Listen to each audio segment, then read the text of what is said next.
నమస్కారం అండి. చాలా హ్యాపీగా ఫీల్ అవుతున్నాను. చాలా హ్యాపీగా ఫీల్ అవుతున్నాను. ట్రైలర్ చూసారా ఎలా ఉంది? మూవీ అందుకనే సూపర్గా ఉంది. చాలా మంచిగా వచ్చింది. Fantastic movie.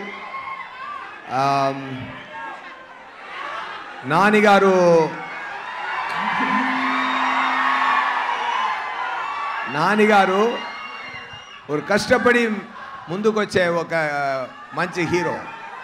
ఆయన ఏం బ్యాక్డ్రాప్ లేదు. మీ అందరినీ ఆయన పెంచారు. ఆయన అంతా